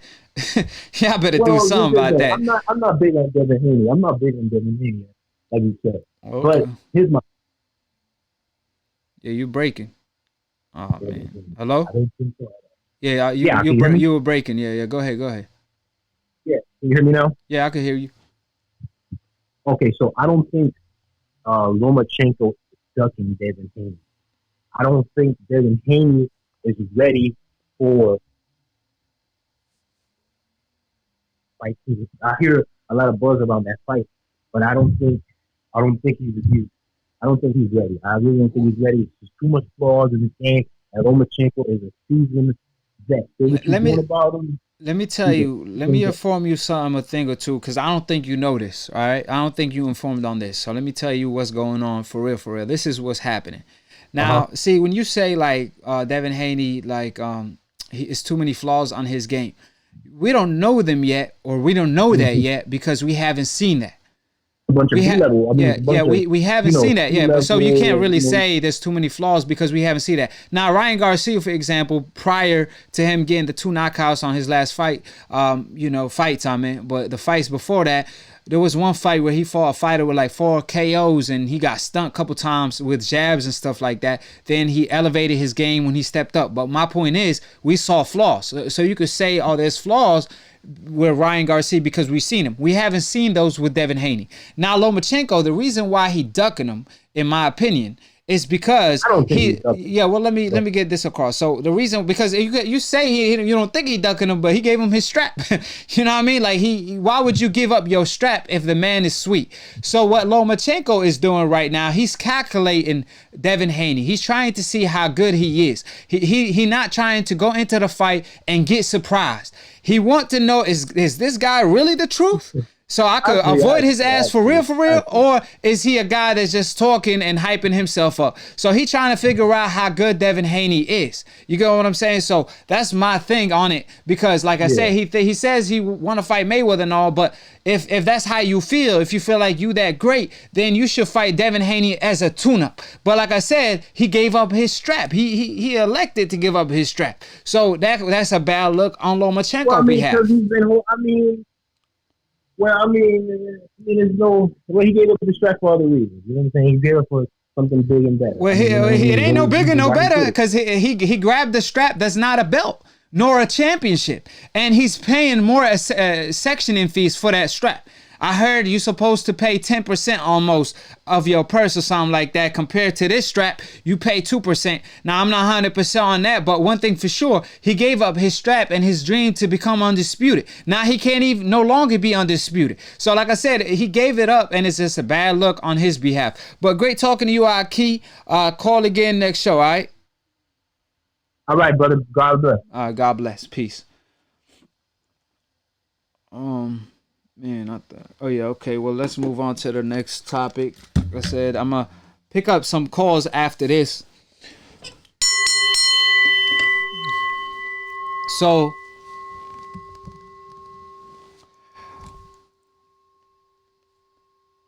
Paulie Malignaggi came out claiming that, listen, he had no issue or no big deal with what Devin Haney had to say. Basically, he felt like he was coming from a competitive place, but he disagreed with what Devin Haney said. He was like, man, come on, man. European fighters been dominating boxing for a long time. They had their time. Every fighter have their time. Every group have their time. So he basically saying, like, right now, European fighters are kind of doing good. And he stated 2000s they were doing great. And I'm like, what? European fighters were doing great? Because Prince Nassim Hamed was doing great, definitely, in the 1990s to like the 2000s, early 2000s. Then Pacquiao took over, and he from the Philippines. Beside them and Klitschko, you could add Klitschko to the list, even though he got beat by Lennox Lewis too on the early 2000s. Other than them, who is really all these fighters that he's talking about? Now today you have Lomachenko. Let's start it off with that. Lomachenko, Usyk, Gennady Golovkin. Now Gennady Golovkin, his biggest fan, Jim Lampley, he said that his career is a failure. Prior to the Canelo fight, he stated if he don't beat Canelo Alvarez tonight, his career is a failure. Guess what happened? He lost that night. And he been maneuvering since then, avoiding the likes of Charlo, Lions Only, and every dangerous fight that is, boo-boo and all of the above, right? So we already know his career is a failure. Now, Lomachenko, they hyping him up to be the greatest white hope we ever seen, but I don't know, man. Like, so far, like I said, he avoided Devin Haney, giving up the WBC strap, avoided Salido, avoided Pacquiao fight, even though he claims he want to be as great as Manny Pacquiao, and his dream fight is with Mayweather, this and that, right? So he had an opportunity to fight Mikey Garcia. On one point, he passed it on that due to his shoulder. So we will see how good Lomachenko is going to turn out to be in the future. He have the fights to prove himself against Lopez, Shakur, Gervonta, Devin Haney, and all the above, right? Usyk, I don't think he's made for a heavyweight. For a cruiserweight, he's good. But for a heavyweight, I don't think he's going to do that well. We shall see, right? So that's only 3 fighters. Like, what is all these fighters you're talking about? Because Anthony Joshua, he holds straps, but he's also from the coincidentalist at the end of the day, right? Like I said, back in the 2000s, you had Mike Tyson, Holyfield, you had Roy Jones, you had Floyd Mayweather, and the list goes on and on. Hopkins, you know what I mean? All these fighters from the coincidentalist, and you're going to tell me that the European was dominating? What world are you living in, Paulie? That's why he got that ether for the glove gate, right? By Akhi. You already know what time it is. If you don't know, Google that shit. Excuse my language, though. You know what I mean? But like I said, today and yesterday and a year before and 10 years before and 100 years before, the most dominant fighters in boxing are the fighters from the coincidentalist. Then after that is the fighters that's obviously Hispanic. Then after that, all of the above. So fighters on the coincidentalist are fighters like, you know, African Americans, fighters, for example, from Cuba. These are the fighters that's dealing with double standards. The fighters from the Hispanic fighters are obviously Cubans as well, but more so Mexicans, because Cubans can't even turn pro. Double standards again. But you have you know, a lot of Mexican fighters, great Mexican fighters, Barrera, Morales. I'm talking about the fighters that actually fought each other. I ain't talking about no Canelo-ish. They're talking about he ain't gonna fight his fellow brother, David Benavidez, but he will fight Angulo and Lopez, a guy that's 2 weights below him. But when it comes to an actual fight, that could be a war. He'd be like, nah, I ain't fighting my brothers. You know what I'm saying? I'm talking about the Barrera, Morales, Marquez, and all of the above, from Chavez Sr., Salvador Sanchez, Duran, you name it. So those fighters are definitely from our pawn. They not European. So what is you talking about, Paulie? I don't know what European fighters he talking about. I really don't. So I'm trying to, you know, get my thoughts together. Call in if you know what fighters he talking about. Google that shit if you have to, because I even Googled it and ain't find nothing. So what is Paulie talking about? He's a good fighter, don't get me wrong. Represent Brooklyn. But right now, he got me feeling like he ain't representing Brooklyn. He representing the UK. It ain't no longer BK, it's UK. Come on, man. Like I said, Paulie, you disappointed me, bruh. First, with the glove gate, you gonna cover up for Fury. You got the work from Akhi, RIP. But now, you talking about the dominant fighters are European. Bro, we could go back to history. Jack Johnson, to Sugar Ray Leonard, to Joe Louis, to Muhammad Ali, the highest, the greatest that you see above, to Floyd Mayweather, Sugar Ray Leonard, Robertson, Hagler, Hearn. All these fighters from the coincidentalist, even till now, Roy Jones, Floyd Money Mayweather, Terrence Crawford, Errol Spence. Hey, you gonna talk about it, you know, every fighter have their turn. Let's all be honest. The fighters on the top 5 pound for pound list throughout history come from certain group. At least that's most of them. And then the second dominant group is the Hispanic. So don't give me that European-ish when they ain't done nothing. What happened to the crusher, Kovalev? Didn't he get crushed by Andre Ward? Ain't Andre Ward American? So I don't understand what he talking about or who he referring to. So just because Fury beat Wilder, that's like the first time in history. And the man had to almost cheat allegedly in order to win. From taking supplements in the past to Glovegate accusations that they don't want to acknowledge, that they want to act like Stevie Wonders and act like Allah didn't bless them with the blessing of being able to see with your own vision, with your own eyes. You want to be deaf to the truth and blind to it. Like Stevie Wonder, like I said, he got the ether on the Glovegate too. I'm gonna leave that in the comment section below when it comes to the topic. Like I said, if you wanna support Paulie, please call me and tell me what you're talking about. Matter of fact, I already got a caller as we speak. Hello, who this is and where you calling from? Akhi, happy Ramadan. Happy Ramadan. Appreciate it. Salute to all the decals in the chat, the Dominant Combat Athletic fans. We the kings of boxing. Akhi, you already know who this is. Hey, Camacho, come on now. What I did you right like now. A decaf last show, so I want you to tell the truth. Yeah, I'm a decaf. We're the Dominant Combat Athletic fans. We're the kings of boxing. Anyone who's against you is a king. Dumb casual ass fans. Keep going Never though. Forget that. Make a point. Dumb casual ass fans. You can't change that because you don't know shit about boxing.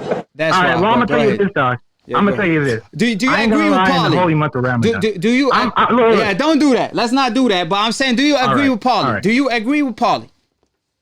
Bro, I don't give a fuck about what Paulie has to say. Paulie is boring, whatever. I'm gonna tell you this right now, though. I'm gonna give you your first win ever, because last time I called in, my legs were not quite there, bro. I was feeling like a zombie. Oh, you making excuses? But I ain't gonna make that same mistake anymore. Are you making excuses now? I'm making this. Yeah, I am. I'm sorry, man. But I ain't gonna make that same mistake no more, because I need to call you out for being just as inconsistent as Paulie. You accused Tyson Fury of being the dirtiest fighter ever. You cry. You make 10 videos on it. But when Salido fights dirty, does a 3-punch combo KO on Lomachenko's nutsack, all of a sudden, he's the greatest fighter ever. I love Salido. Salido's a king. I love Salido. So let me respond. Salido's the best fighter ever. Let me respond. Let me tell you. Hold on. No. You said I said something. Hold on. I'm gonna ask you a question. Now, you cannot say that I said something and not let me reply, because you done lied right there. That's another lie. You said you ain't gonna lie, but you lied. You say you ain't gonna lie, but you lied. First of all, you could go back to episode 24, split decision, episode 24 and 23. And that's hard evidence. I got my receipts. I said I had no problem with what Fury did during the Deontay Wilder fight. You know why? Because Hopkins was dirty with it. He's veteran. He's a veteran at the end of the day. That's what I said. I called Tyson Fury a veteran just like Hopkins. I had no problem with his veteran tactics because at the end of the day, or at least the night, is up to the referee or Deontay Wilder to do something about it. If neither one of them does it, I can't complain because Hopkins did it, Salido did it. I never complained. I'm calling out the decafs that complain about Salido, but don't complain about Fury. Keep the same energy. So you lied again, Camacho. No, so you ain't gonna get another chance to talk. Like I said, I ain't going to argue with a decaf. He said he ain't gonna lie during our holy month, Ramadan, and he lies again. Like I said, that's what I do for a living. I knock out decafs, dumb, casual ass fans. So like I said, check out what I had to say on Split Decision, episode 23 and 24. It wasn't until the Glovegate accusations came up where I saw Tyson Fury fist and the glove rotating in 90 degree where I called him out for that. Now that's not dirty tactics. That's cheating, allegedly. Because now you cheating. Now you punching somebody with your bare knuckle. I could knock out a heavyweight if I punch him with my bare knuckle. I'm only 180 pounds, but I could care less. I could knock you out if I hit you with my bare knuckle. You get what I'm saying? So you no longer need power. Paulie Malignaggi is a knockout puncher when it comes to that. If he punch you with his bare knuckle.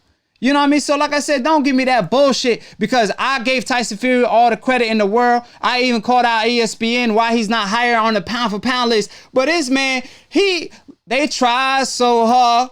They tried to dethrone Akhi. But guess what? Camacho, I'm your father. Google that shit. To this day. To this day.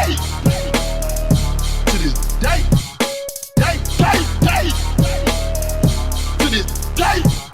Bomb Squad! Please tell me why you always hating. Always hating, bro. These decabs, bro. So Shakur versus Joshua is off because Joshua don't want the smoke. Basically, Joshua or his promoter Eddie Hearn sent Shakur a low blow offer. And Shakur was like, I ain't going to the UK for this chump change. I'm moving up to 130. So obviously he called out Josh for that. He said, I can't get Washington next. Eddie Hearn and Washington decided they'd rather fight an interim champion with 2 losses instead of unifying the belt with me. Then Eddie Hearn clapped back by saying, you turned down what we and your promoter felt was a very solid offer. Cap. Again, the same thing they do to Charlo. Shakur clapped back by claiming or responded by stating, you never sent no offer. And if you talking about what Frank sent, that was chump change. Not true. I would have made that with Mariaga. I don't know what promoter of mine you thought you was talking to. Then Shakur added, Eddie took the smart route. I don't know why he trying to gas y'all up. He know what I would do to his fighter. And then, of course, Andre Ward, Tom Dinh claiming, you know how the game goes, Eddie. Just because you believe an offer is very solid don't mean the fighter or his manager have to agree. We are not after solid. Shakur deserves better than solid if he's gonna go across the pond. Hope you and your family are well. Eddie Hearn responded by stating, understand you have to agree to it. I'm not calling you out for not accepting. I'm responding to a fighter who's claiming Josh and I calling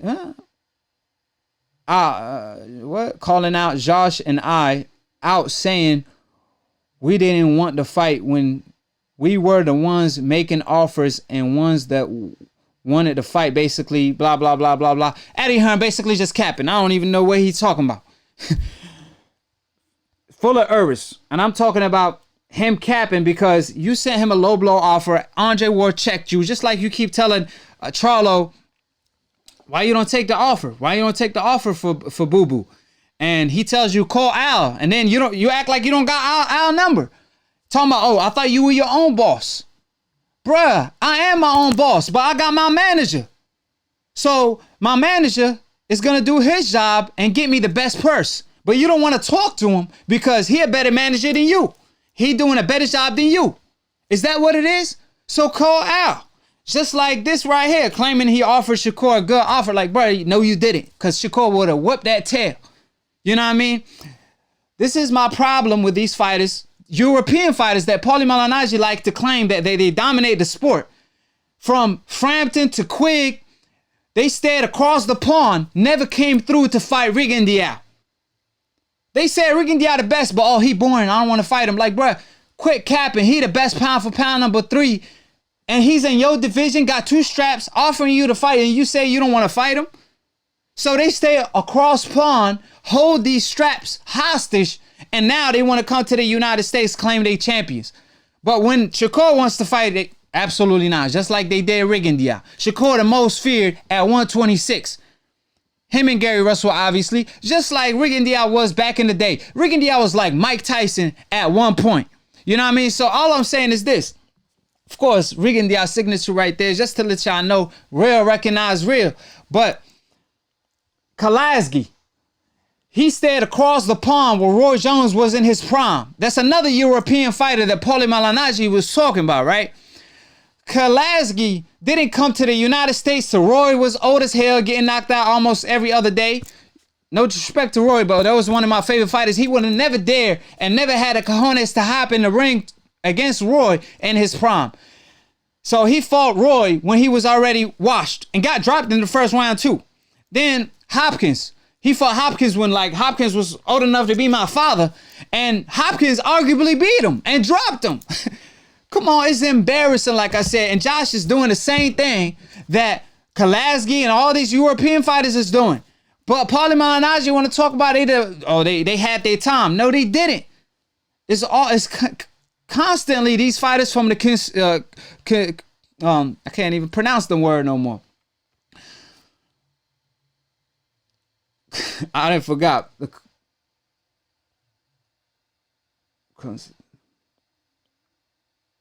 Coincidentalist. You know what I mean? So, like I said, it's just bunch of cap. Now, Shakur is moving up a division to 130. Hopefully, Lomachenko will move down to 130 like he claims he would and fight Shakur. But I believe he's going to try to do his best to avoid that fight. That's the fight that's going to make Shakur the man that he been dreaming about. And that's the pound for pound number 1 in the future. So, moving on to the next round. Lines only. You know, see the difference between a lion and a cheetah is that the lion really run the jungle because he has the most heart. A cheetah, it does run the jungle because obviously it's the fastest animal on feet next to an eagle, right? But it runs from action. And that's pretty much what Canelo Alvarez been doing. The WBC came out claiming that they wants to see Charlo versus Canelo Alvarez. Well, why didn't we see it? How come y'all gave Canelo Alvarez a way out? You know why? He said because Canelo elected to give up his strap to Charlo due to the fact that he didn't want the smoke. So Lions only looking for the smoke, marking his territory, took Canelo's strap, the WBC territory that is in Mexico City. So he more Mexican than Canelo almost, right? And Canelo rather be the cheetah and run from smoke. Come on, man. He's in Texas. They could fight in Texas, and that fight will be bigger than Gennady Golovkin right now as we speak. But Canelo Alvarez rather give up his strap, even though, according to Canelo, his dream is to become undisputed at the middleweight division. But he elected to give up his strap. Does that make sense? But what makes a lot of dollars is Charlo versus Canelo in Dallas. I got a video dropping on it where I went very deep when it comes to everything and what the WBC president Suleiman had to say, where he basically tried to please both sides. But when you tell the truth, you're going to hurt these decafs, the dumb casual ass fans, because you ain't going to hurt them physically, but emotionally. They don't like to hear the truth, but they are allergic to it. Just like when you go to that doctor. Like I told y'all, when you go to that doctor, you ain't going to tell the doctor, lie to me so I could feel better. You're going to tell him, tell me the truth, even if it hurt my feelings. So I'm like that doctor. I'm going to tell you that truth. That's why y'all tune in every time, because y'all want to hear the truth. Y'all tired of hearing lies to feed y'all ego. Because what I do is destroy that ish. So call in if you want to smoke. Like I said, it's Ramadan. But we want all the smoke. It's smoke season every season, even during Ramadan, debating wise at the end of the day. I ain't talking about the real smoke because that's against my religion. So Ramadan Mubarak to all my Akhis, all my brothers. And let's get to the next topic at hand, which is the next round.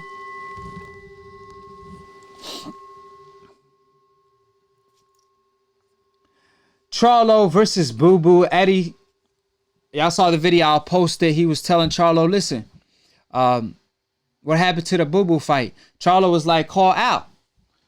And all of a sudden, Eddie Hearn want to act like he lost his number. But like Crawford said, save it. Call out, right?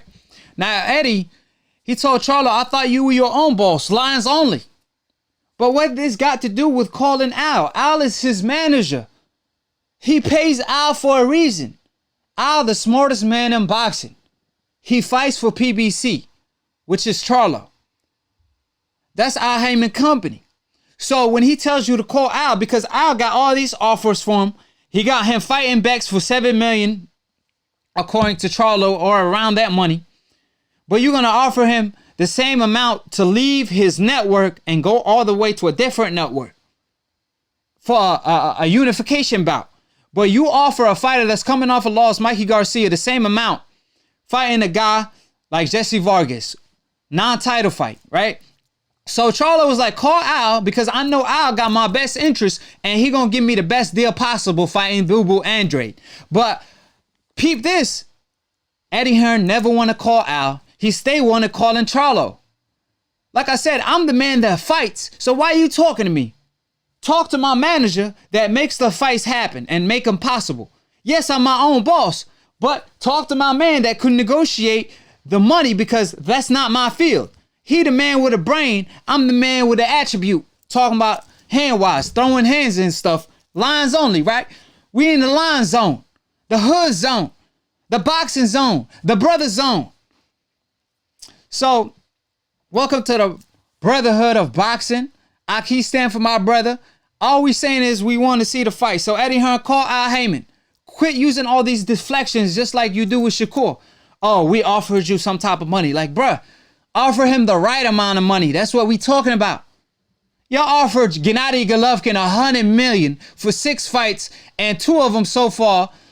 The second one with Defriachenko obviously was a good fight, but the first one, I don't even remember the fighter name. And now he about to fight his mandatory that no one know about, and he about to be a 25-1 underdog.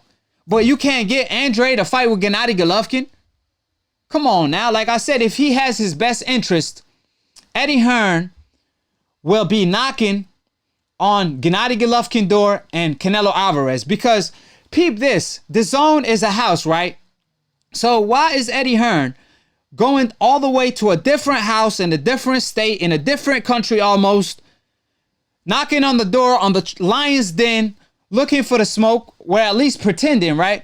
Now, on the other hand, you got the zone. Let's say it's a house. You got Canelo in one room. You got Andrade in another room. Gennady Golovkin in the third room. They literally roommates. And Eddie Hearn don't want to knock on the roommate door? Come on, man. But you rather go all the way to a different network? If you have Andre best interest, apply the same pressure you do on Charlo that you have no control over. Apply that same pressure on your own DAZN fighters, which is Gennady Golovkin, Canelo. These fights are easier to make. That's all I'm saying. So, like I said, they do a whole lot of that. Whole lot of cat. On to the next round. Charlo versus Davis Benavidez. I told y'all that Charlo once saw the smoke. Now, y'all saw the video I posted yesterday. Charlo claiming that he wants to move up to 168 and face David Benavidez. He even stated that David Benavidez is too young. David Benavidez, he gonna get that looping treatment. He talking a whole lot of that, but he gonna spark him basically. He gonna F the whole game up and chase Canelo afterwards. Because Canelo won't fight David Benavidez either. Because according to Canelo, he don't fight his people, but he will fight Anguilla on Lopez. I don't understand where Canelo coming from when it comes to that. But as far as David Benavidez, I'll be honest with y'all. I want to see that fight ASAP. That's a great fight. But David Benavidez ain't no joke. Yeah, he a youngin in the game, but David Benavidez, he the truth too. David Benavidez, his body could fill up to be a light heavyweight. So that's a tough fight for Charlo. But like I told y'all, Charlo ain't ducking no smoke. He want that real straps. I don't know what champion he is. I think he might be the WBC champion, David Benavidez, that is. So hopefully he stays focused because he has the talent. He has the hand speed. He just has to use his height more so. The man likes to fight. He likes to fight in the inside, but he has to use his jab fight in the outside more so and use more combinations from the outside. But he has tremendous hand speed. And I was actually pretty much shocked that Charlo wants to move up to 168 already. Like, man, fill up at 160. But he wants all the smoke, like I said. So Banks should be next for Charlo. Last time I heard. So it wouldn't be wise to move up to 168 and face a Benavidez right away. You should have tune-up fights at 168 because Benavidez is a big dude. That's all I'm saying. Shit, fight Rocky Fielding. Let's see what Canelo Alvarez fans gonna complain then. Let's see, because when Canelo fought Rocky Fielding, they had no issue. So he should definitely fill up to 168, in my opinion. But obviously, he already called out David Benavidez right away. He wants to smoke. Don't believe what you hear when it comes to this or that because it's lines only, the ones with the most heart. But David Benavidez, that's a 50-50 fight right there, man. You know, Caleb Plant too, that's a tough warrior right there. 168 is pretty packed, just like 160. So we'll see. Canelo's still looking for the weakest link after Kovalev. Now he looking for who that? Billy Joe Saunders, who fought on a YouTube undercard, who looked horrible. So talking about contradicting yourself, the man said this man runs, I'm uninterested in him, which is Billy Joe Saunders, right? As soon as he looked horrible, he says he a good fighter, he want to fight him. And he was actually about to fight him if it wasn't for this pandemic. So, like I said, at the end of the day, or at least the night, let me see if I have... Oh, man. I will call my Akhi back, but 504, the caller from earlier who wanted to disagree with my Akhi's Yours of Life, he said, my man from Brooklyn, I think, he said Canelo won't even fight Chris Eubank. Man, he basically said, Canelo, what is you doing? Stop eating that contaminated meat and grow some cojones instead, because I heard contaminated meat don't allow your cojones to grow. That's what I heard. No disrespect, but fight the lines only. Come to the boxing hood, the smoke hood. With that being stated, I appreciate all my Akhis. I appreciate everybody in the chat. From RJ, I see you representing every time. Appreciate the love and support. OG Swag, Yours of Life. T-Tone, you didn't want the smoke today. You avoided me today. I see you. T-Tone didn't want the smoke, so I don't want to see you talk ish in the comment section. Because I was waiting for your call, T-Tone. I knocked you out so hard last time that you can't even recover no more.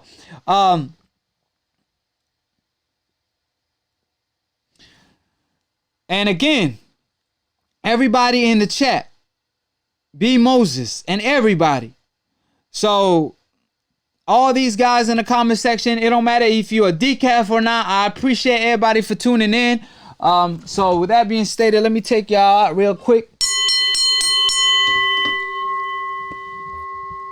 Ladies and gentlemen, Referee Arthur Mercanti calls a halt to the bout at 2 minutes and 31 seconds of round number 1 following knockdown number 2.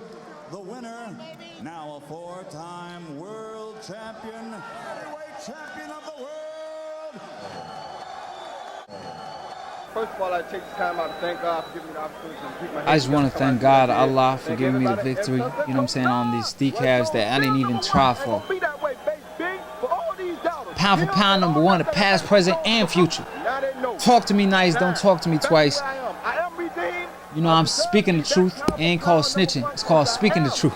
I don't even want to hear nothing else. I should be pound for pound the best. When somebody come beat the best, it's fine. I thank God. I thank Montel. He gave me the opportunity to go back and pick up my stuff and come back in here with the War Jones attitude. I didn't want to have to do this, but they made it. So I went out here to box to give y'all no show, and I didn't want to give you too much to criticize me about. I had to come on and do my thing. You understand? I ain't gonna let you talk. I did the talking tonight. Roy Jones, Pensacola, we talk tonight. The Gulf Coast, Mississippi, all that. We so at the end of the day, subscribe below if you're trying to get smarter by the minute. If you're trying to get dumber by the second, don't listen to these decaf/O media dumb casual ass fans that hate the truth. But you know what Akhi brings to the table. Split Decision episode 31, hosted, posted by Akhi, mixed, master, produced, engineered, and all the above, the past, present, and future of pound for pound. Akhi got all the straps. And all y'all decals won't do nothing about it. Don't even have the cojones to call in, but y'all got the cojones to talk in the comment section like the keyboard warriors y'all are. But at the end of the day, you don't know shit about boxing. You better not duck me, son. T-Tone. You better not duck me, son. T-Tone. Like I told y'all. They call me the problem. But you can call me they call me the problem. They call me the problem. Hold it, you're not that pretty. I'm not mad, They call me the problem. I shook up the world. They call me the problem. But you could call me the can man, because anybody can get it. Africans, It Americans, don't matter who you are. You could be my Akhi too. You can get it on some AB. Call me the can man.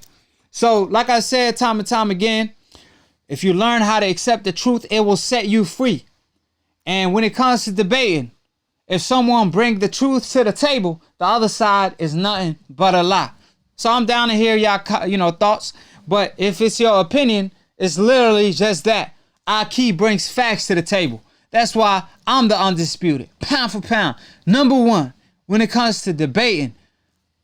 You name it when it comes to boxing. So call in, tune in, click on the notification bell if you want to get notified every time I post to go live on Split Decision, where Akhi preaches the truth. And when you open the book of the truth, that's exactly what you get. Split Decision, me knocking y'all out spark every single time, knocking y'all out with ease. I don't even got to try. So like I said, hopefully y'all give me a better fight next show.